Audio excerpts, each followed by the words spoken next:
3.8 billion years ago life began to evolve. 3.8 billion years पहले life जो है वो इवॉल्व हुआ था. Simple life form likely microbe karyotic microbes emerge in the oceans, marking the beginning of biological evolution on Earth. तो prokaryotic microbe जो है simple life form है जो ओशन से आता है, वो अर्थ में बायोलॉजिकल इवोल्यूशन का शुरुआत करता है.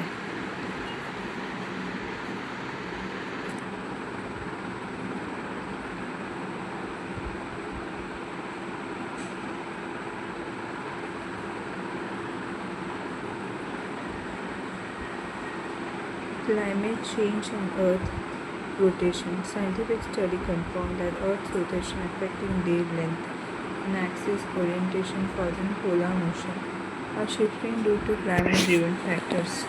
Climate change और Earth's rotation. Scientific study से confirm हुआ कि Earth's rotation जो है लेंथ डे टाइम के लेंथ पे असर करता है. एक्सिस ओरिएंटेशन जिसकी वजह से पोलर मोशन शिफ्ट होता है किसकी तरफ, क्लाइमेट ड्रिवन फैक्टर की तरफ. Notably melting polar ice glacier retreat and groundwater depletion. Related change leads to mass redistribution altering Earth's moment of inertia, which in turn causes a rotational showing example 13.1.33 million millisecond per century and polar weather axis shift 10 to 20 centimeter per year. Polar smelt होता है, glacier retreat होता है, ground water depression होता है. इसकी वजह से मास redistribution होता है. अर्थ की मोमेंट ऑफ इनर्शिया को चेंज करता है, जिसकी वजह से रोटेशन स्लो होता है. हर सेंचुरी में 1.33 मिलीसेकेंड पोलर वाटर जो है 10 to 20 सेंटीमीटर पर ईयर होता है. Since 1980, Earth's spin axis has shifted nearly 4 meter. Earth का एक्सिस जो है शिफ्ट होता है 4 मीटर 1980 से. The triangular wobble, a natural axis oscillation, is also amplified by the mass change. तो triangular wobble जो नेचुरल एक्सिस ऑफ ऑसिलेशन है वो एम्पलीफाई होता है मास चेंज की वजह से. When on a minute level, climate driven polar ice and groundwater depletion. For example, Punjab Haryana in India. तो 1 मिनट पे क्लाइमेट ड्रिवन जो है पोलर आइस मेल्ट करता है, ग्राउंड वाटर डिप्रेशन होता है पंजाब और हरियाणा इंडिया में. Shift mass equator ward increasing moment of inertia thus slowing rotation cause axis drift. तो यहाँ पे इक्वेटर वर्ड शिफ्ट होता है, मोमेंट ऑफ इनर्शिया बढ़ता है और रोटेशन स्लो होता है और एक्सिस ड्रिफ्ट होता है.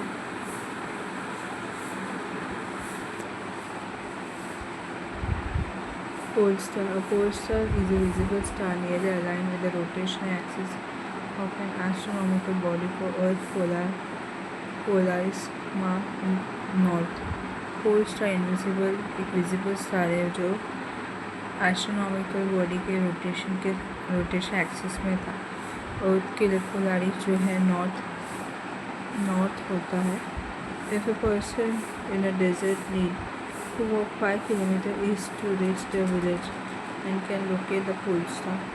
एक पर्सन को डेजर्ट में 5 किलोमीटर वॉक करता है ईस्ट में ताकि वो अपने विलेज में पहुंच जाए. तो इसके लिए उसको पोल स्टार यूज़ करना पड़ेगा अपने विलेज को लोकेट करने के लिए. तो they should walk in a direction keeping the pole star to their left. तो उनको क्या करना पड़ेगा, उनको पोल स्टार के लेफ्ट में जाना पड़ेगा लगातार. As this will align them with eastward direction. की वजह से वो ईस्टवर्ड डायरेक्शन से वो अपने गांव तक पहुंच जाएंगे.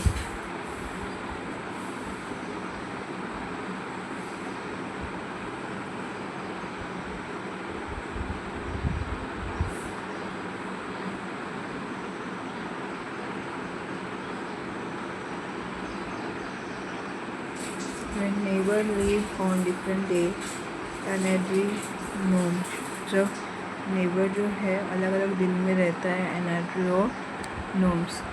Energy in Russia, Siberian for east and Nome in Alaska are geographical flows separated only by Bering Strait। Energy जो रशिया साइबेरिया में जगह है एकदम ईस्ट में, नोम जो अलास्का में जियोग्राफिकल फ्लो से सेपरेट रहते बेरिंग स्ट्रेट की वजह से।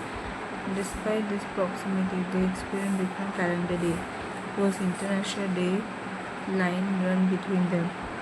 ये proximity जो है ये एक्सपीरियंस करता है अलग अलग कैलेंडर डे को, क्योंकि इंटरनेशनल डे का आईडीएल जो रन करता है उसके बीच में। The IDL is imaginary line on the globe where the date change by one day. IDL जो है international date line, imaginary line है ग्लोब में जो डेट चेंज करते हैं एक दिन में। An every lie west of IDL while Nome lie east of it, making energy about 21 hour ahead of Nome। Energy जो है इंटरनेशनल डे लाइन के वेस्ट में रहता है और नोम जो है उसकी ईस्ट में रहता है। एनर्जी जो है वो नोम से 21 आवर्स आगे रहता है टाइम में। This time difference mean that the daily life unfold on different day in two town at the same moment. Energy जो है वो 21 आवर अहेड रहता है नोम से।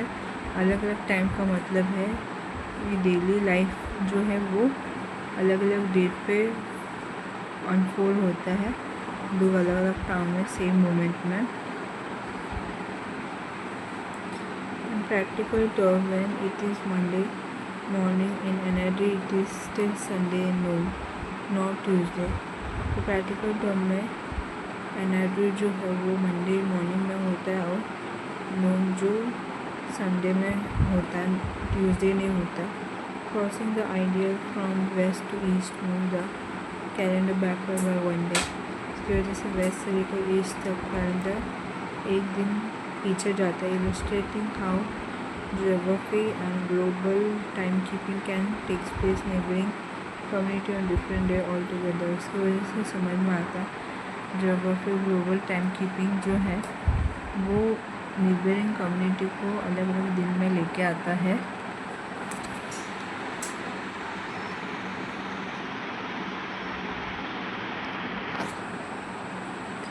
जियोमैग्नेटिक फील्ड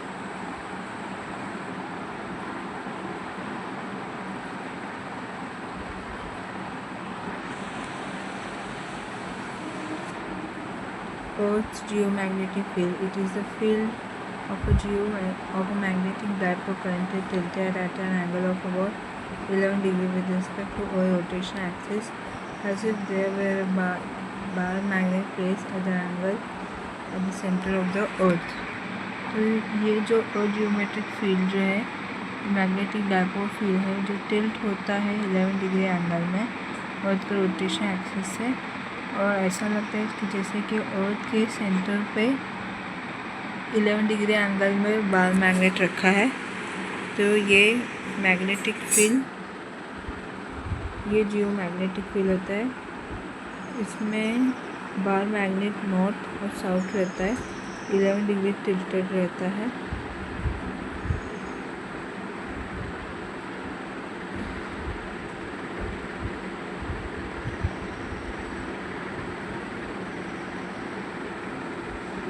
और जो है इस एक्सिस पे मूव होता है और बार मैग्नेट जो है 11 डिग्री में रहता है। और ये सब जो है लाइंस, ये सब जियोमैग्नेटिक फील्ड है। The geomagnetic field is a dynamic field and it change across geological time scale. तो जियोमैग्नेटिक फील्ड जो है डायनामिक फील्ड है और वो जियोलॉजिकल टाइम स्केल के हिसाब से चेंज होता है। Study of this magnetic field and it's variation give us a better understanding about metallic core of the earth. तो मैग्नेटिक फील्ड का जो स्टडी जो है वो वेरिएशन देता है, अलग अंडरस्टैंडिंग देता है अर्थ का मेटालिक कोर में।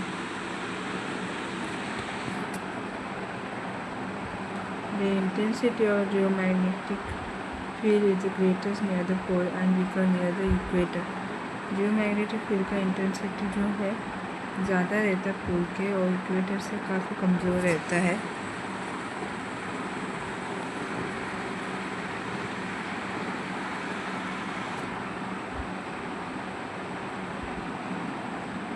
Significance of geomagnetic field. This field acts as a shield that blocks the polar wind emanating from the sun, consisting of energetically electrically charged particles which can severely damage life on the earth. तो geomagnetic field, ये जो geomagnetic field जो है ये shield का काम करता है अर्थ के लिए, जो सोलर विंड को अर्थ के अंदर आने से रोकता है कंसिस्टेंटली, क्योंकि सोलर विंड जो है वो एनर्जेटिकली, क्योंकि ये जो मैग्नेटिक फील्ड जो है इसमें एनर्जेटिकली इलेक्ट्रिकल चार्ज पार्टिकल रहता है जो अर्थ के लाइफ ऑफ प्लैनेट को लिए हार्मफुल है. Some particles manage to enter our planet being directed by the magnetic field towards the pole and excite the molecule of nitrogen and oxygen in the atmosphere. कुछ particle जो है हमारे planet में आ पाते हैं डायरेक्टली मैग्नेटिक फील्ड की वजह से पोल की तरफ, और वो ऑक्सीजन और नाइट्रोजन का मॉलिक्यूल को एक्साइट करता है एटमॉस्फेयर में. This excited molecule produce light seen as aurora in west northern hemisphere, aurora borealis and southern hemisphere is aurora australis. ये एक्साइटेड मॉलिक्यूल जो है ऑरोरा क्रिएट करता है, तो नॉर्थर्न हेमिस्फीयर में ऑरोरा बोरियालिस, सदर्न हेमिस्फीयर में aurora australis होता है.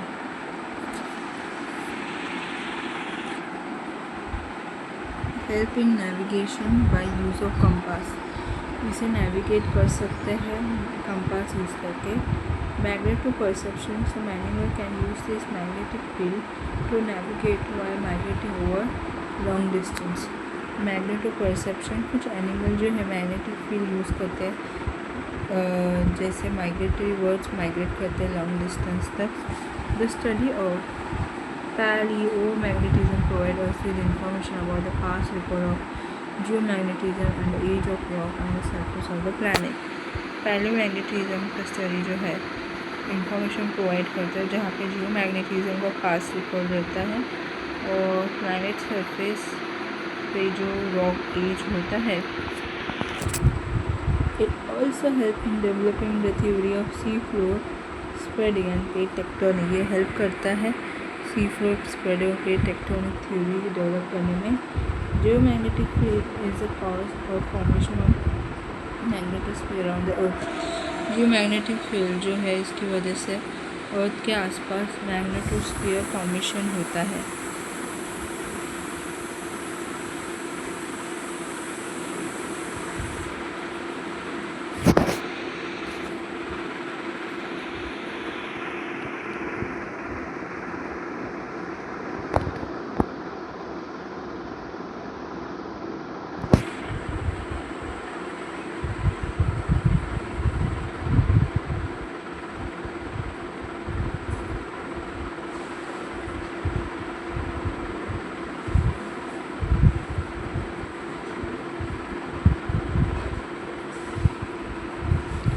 Earth movements and cycle.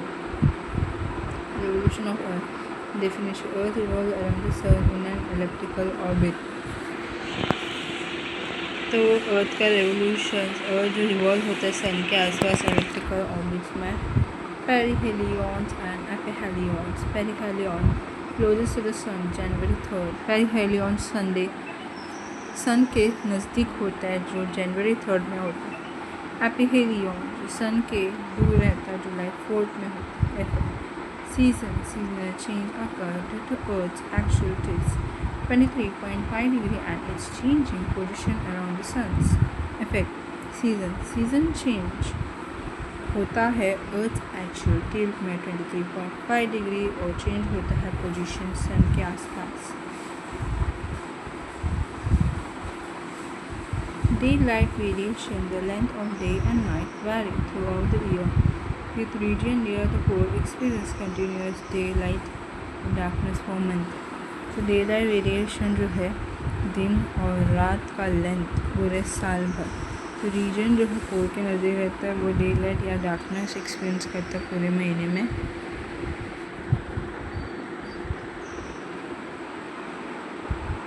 North pole, south pole, autumn का महीना, इक्विनॉक्स 21 मार्च, स्प्रिंग। फिर विंटर नॉर्थन हेमिस्फीयर में winter solstice 22 December, summer in the southern hemisphere, autumn equinox 23 September, spring. Summer in the northern hemisphere, summer solstice 21 June, winter in the southern hemisphere. ये sun और ये अर्थ है। तो यहाँ पे इस पोजीशन में 21 मार्च में स्प्रिंग इक्विनॉक्स होता है। फिर यहाँ पर 22 दिसंबर विंटर सॉल्स्टिस होता है। फिर यहाँ पर 23 सितंबर इक्विनॉक्स होता है।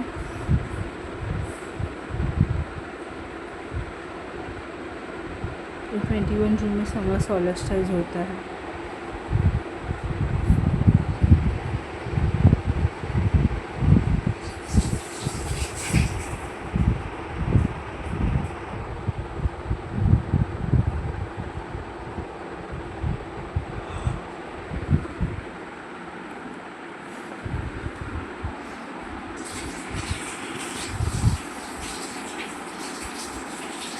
Solstice and equinox.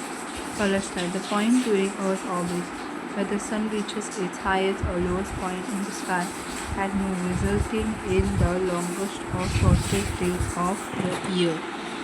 तो यहाँ पर solstice equinox अर्थ का ऐसा ऑर्बिट का पॉइंट जहाँ पे सन जो है हाईएस्ट और लोवेस्ट पॉइंट में आता है स्काई में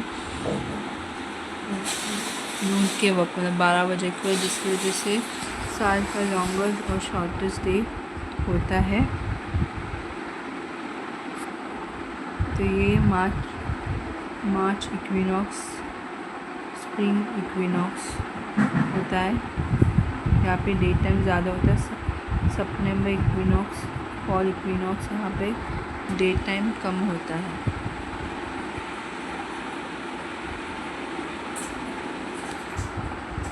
Equinox, the time when day and night are of approximately equal length, occurring when the sun is directly over the equator. Equinox time जहाँ पे day और night approximately equal length रहता है और sun directly होता है equator के ऊपर।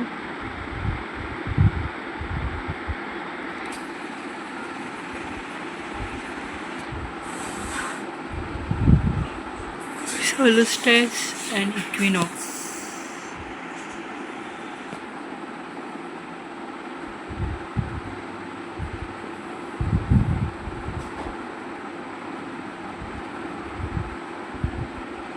Events.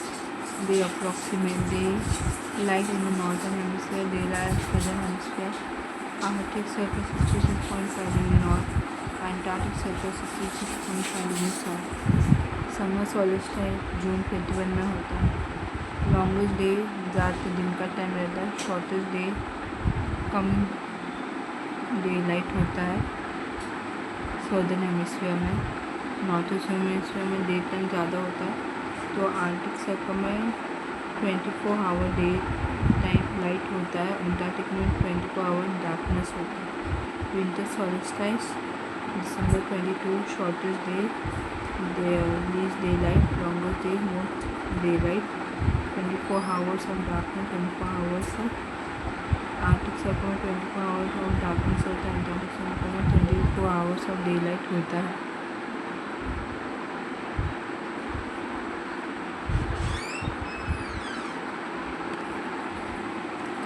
Spring equinox, March 21, equal day and night 12 hours, equal day and night 12 hours.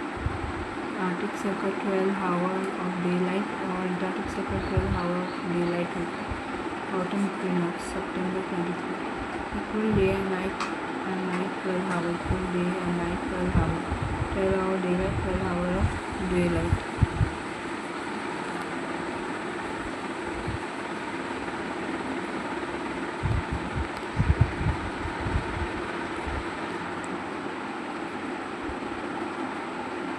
sedimentary rocks. Sedimentary rocks.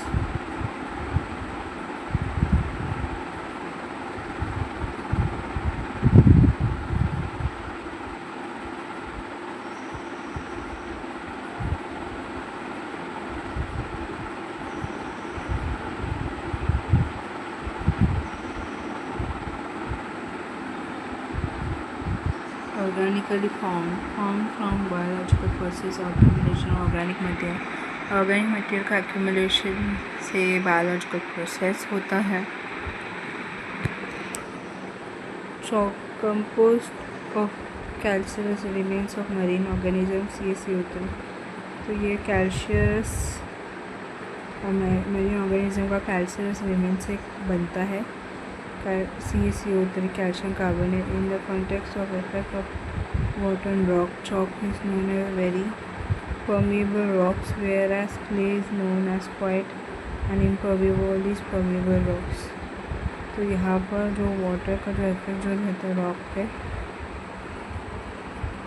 Chalk जो है बहुत ही परमेबल रॉक रहता है, जहाँ पर क्ले इम्पर्मेबल और कम परमेबल रॉक रहता है. Chalk is porous sense can observe water. Chalk जो है पोरस रहता है वो वाटर ऑब्जर्व करता है. Limestone option form from coral reef and shells. ये लाइमस्टोन जो है कोरल रीफ्स से बनता है और शेल्स कैल्शियम कार्बोनेट से बनता है. Coal form from the remain of ancient plant material. ये कोल जो है वो एंशिएंट प्लांट मटेरियल से बनता है.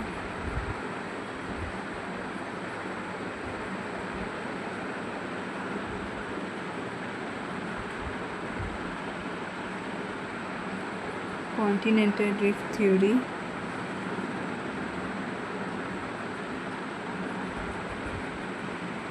Impact.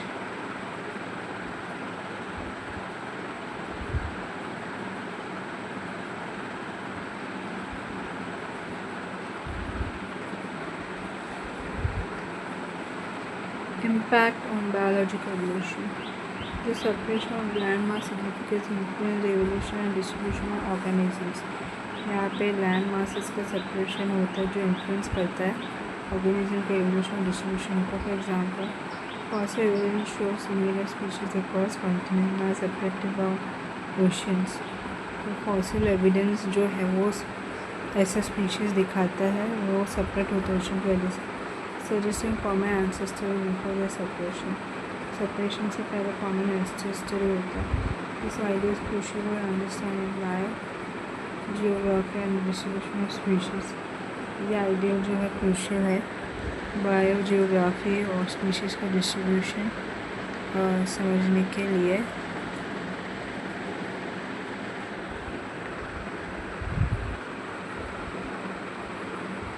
Andes Mountain. The Andes Mountain have an average height of 4,000 meters and a maximum width of 200 to 700 kilometers, and are considered as the highest mountain range that is situated outside the continent of Asia. Andes Mountain जो है उसका height जो है 4,000 metre रहता है, maximum 200 to 700 kilometre width रहता है. इसको हाईएस्ट माउंटेन रेंज कंसिडर किया है पूरे एशिया में. This large mountain range extend from the north to south direction, standing 7 South America nation of Argentina, Bolivia, Colombia, Chile, Ecuador, Peru and Venezuela. ये mountain range इतना लंबा है कि ये साउथ अमेरिका का 7 देश के बीच में है. जैसे कि साउथ अमेरिका का 7 देश कौन सा? Argentina, Bolivia, Colombia, Chile, Ecuador, Peru, Venezuela. The Andes Mountain also form a part of American Cordillera, which is a continuous series of mountain ranges that stretch across major part of North, Central and South America. The Andes Mountain जो है American Cordillera का हिस्सा है जहाँ पे mountain range का continuous series stretch करता है नॉर्थ, सेंट्रल अमेरिका और साउथ अमेरिका को.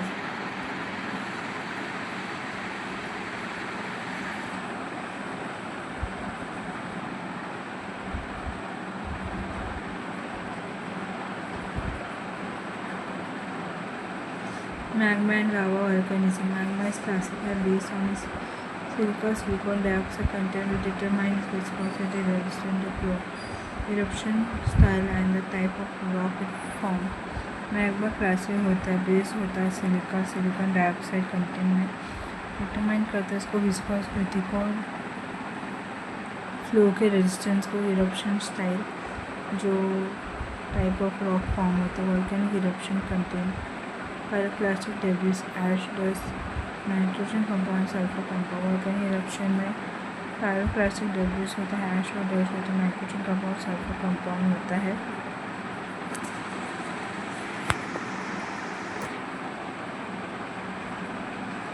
Basic magma, silica content high is more than 65%, viscosity high, thick and slow flowing, temperature is low 600 to 850 degrees Celsius. Gases, high gas content, water vapor, carbon dioxide causing exposed to eruption, rock form granite, intensive hyaline extrusive, example Yellowstone caldera। तो felsic magma में silica content 65% से ज़्यादा होता है, viscosity high और thick और slow flowing रहता है, टेम्परेचर लो रहता है 600 to 850 degree Celsius.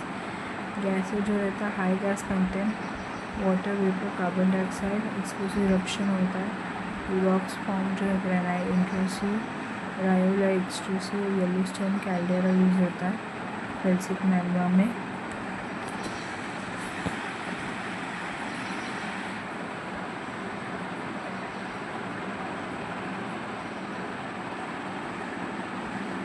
Intermediate magma, silica content moderate 55 to 65% silica होता है, विस्कोसिटी इंटरमीडिएट होता है, टेम्परेचर 800 to 1000 डिग्री सेल्सियस होता है, गैसेस मॉडरेट गैस कंटेंट होता है, रॉक फॉर्म एडी एंडरसाइट एक्सट्रूसिव डायोला इंट्रूसिव होता है, रॉक फॉर्म जो है एंडरसाइट एक्सट्रूसिव डायोला इंट्रूसिव होता है, एग्जाम्पल माउंट सेंट हेलेना होता है intermediate magma.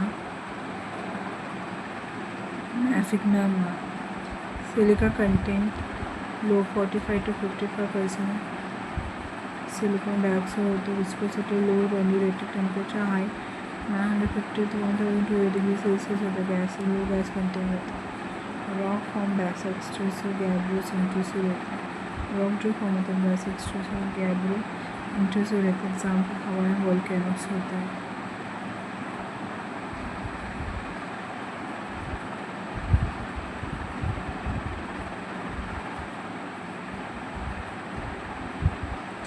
Ultra massive magma, silica content में काफ़ी कम सिलिका डाइऑक्साइड रहता है, विस्कोसिटी बहुत कम रहता है, एक्सट्रीमली फ्लो रहता है, टेम्परेचर हाई रहता है 1200 डिग्री सेल्सियस से ज़्यादा, रॉक फॉर्म जो रहता है वो रहता है फेरियो जो टाइट कॉमन रहता है मेंटल में।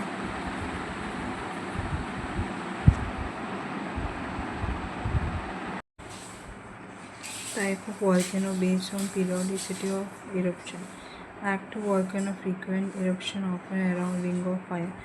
एक्टिव वोल्केनो एक वोल्केनो का टाइप है, वोल्केनो वहाँ पर ही रहता है जहाँ पे रिंग ऑफ फायर रहता है, example south Stromboli, lighthouse of Mediterranean Italy, Mount Saint Helena US, Mount Vesuvius, Mount Stromboli जो मेडिटेरियन का लाइट हाउस है इटली में, माउंट सेंट हेलेना जो यूएसए का, माउंट वेसुवियस जो इटली में है।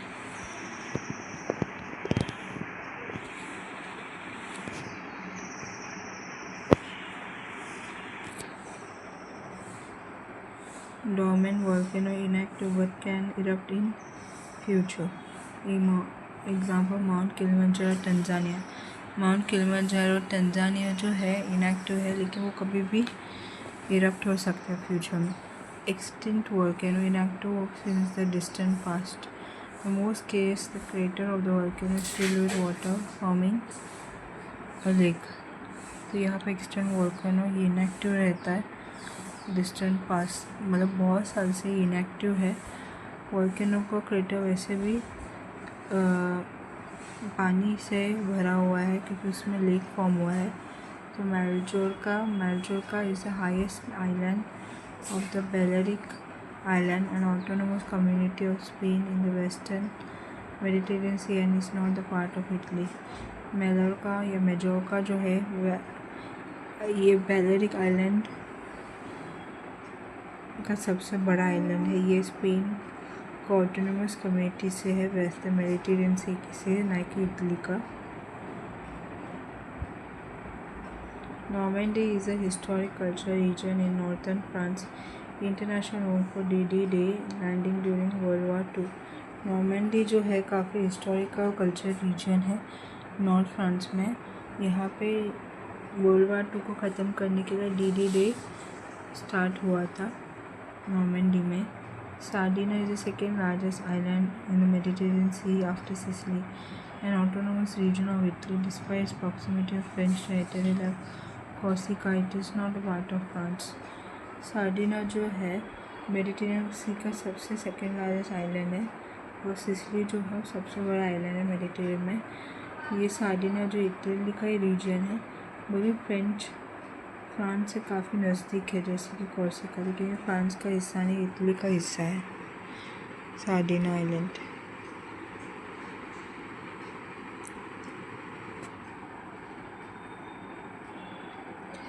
Factor responsible for bringing dynamic change on the surface of the earth. तो फैक्टर जो डायनामिक चेंज लाता है अर्थ के सरफेस में वो क्या है? Electromagnetic radiation, geothermal energy, gravitational force, plate movement, rotation of the earth, revolution of the earth. तो जो अर्थ के सरफेस में चेंजेस लेके आता है, कौन कौन सा फैक्टर रिस्पॉन्सिबल है? एक तो electromagnetic radiation, geothermal energy, gravitational forces, plate movement, rotational, electromagnetic radiation, geothermal energy, gravitational force, plate का मूवमेंट, अर्थ का रोटेशन, अर्थ का रिवोल्यूशन, ये सब अर्थ के सरफेस में चेंजेस लेके आता है।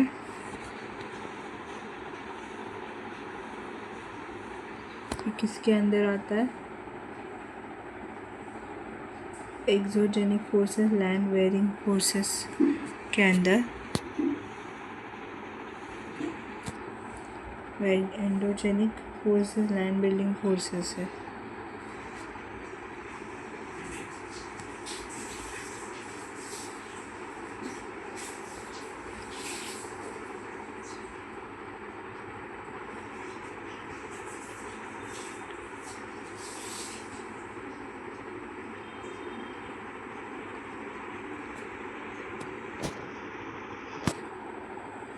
तो ये वेदरिंग का है।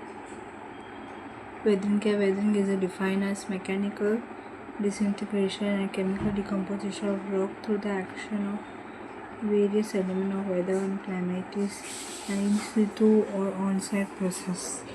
वेदरिंग जो है एक मैकेनिकल डिसइंटीग्रेशन और रॉक्स का केमिकल डिकम्पोजिशन है, जहाँ पे वेदरिंग और क्लाइमेट जो अलग अलग एलिमेंट का वो एक्शन में लेता है रॉक के अगेंस्ट, उसको वेदरिंग को इनसाइट या इन सिटू या फिर ऑन साइट प्रोसेस में बोलते हैं। Factor influencing weathering, geology, weather, climate, topography, vegetative factor जो वेदरिंग को इन्फ्लुएंस करते हैं, geology, weather, climate, topography, vegetative factor.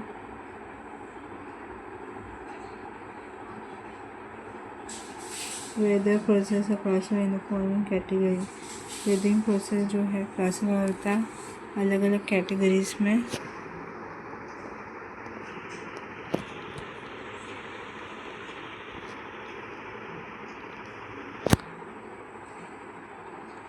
Carbonation, process of atmosphere carbon dioxide causing solution weathering, common process helping in breaking down of feldspar and carbonate minerals। Carbonation क्या होता है? यहाँ पर carbon dioxide का atmospheric process होता है जहाँ पे वेदरिंग होता है। कॉमन प्रोसेस जो है वो फेल्डस्पार कार्बोनेट को ब्रेक डाउन करता है जो मिनरल्स है। Rainfall contain dissolve carbon dioxide form carbonic acid. Rainfall carbon dioxide जो डिजॉल्व होता है कार्बोनिक एसिड जो फॉर्म होता है। This acid reacts with carbonate minerals in rocks, leading to their dissolution। यह ऐसे रिएक्ट करता है कार्बन मिनरल से रॉक में और उसकी वजह से डिसोल्यूशन होता है।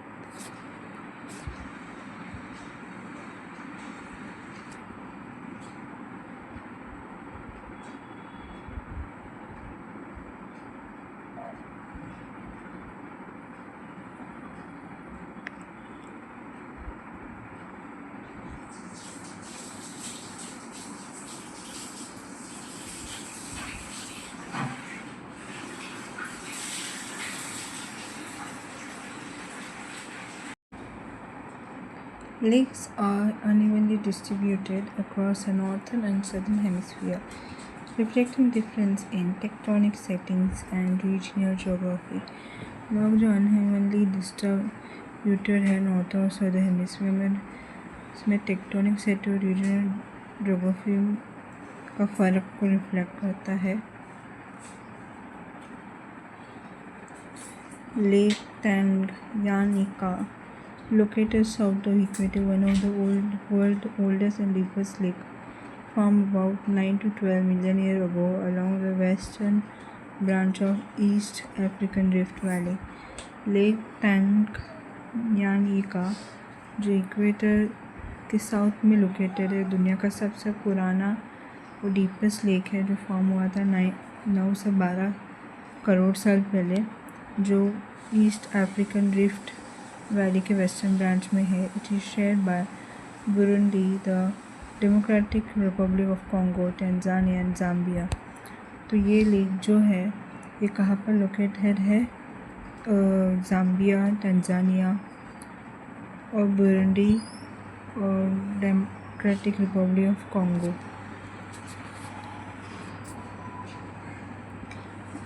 Lake Tonle Sap, situated north of the equator in Cambodia, is a unique flood pulse.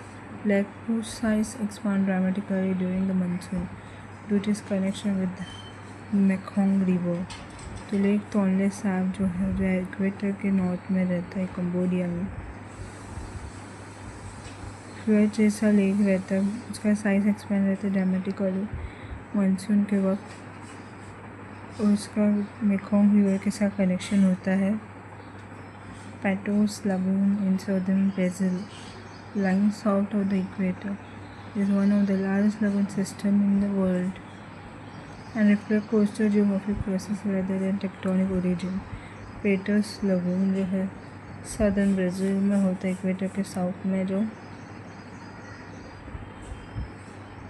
जो दुनिया का सबसे बड़ा लगून सिस्टम है, जो रिफ्लेक्ट करता है कोस्टल जियोमॉर्फिक प्रोसेस को बजाय टेक्टोनिक ओरिजिन्स के।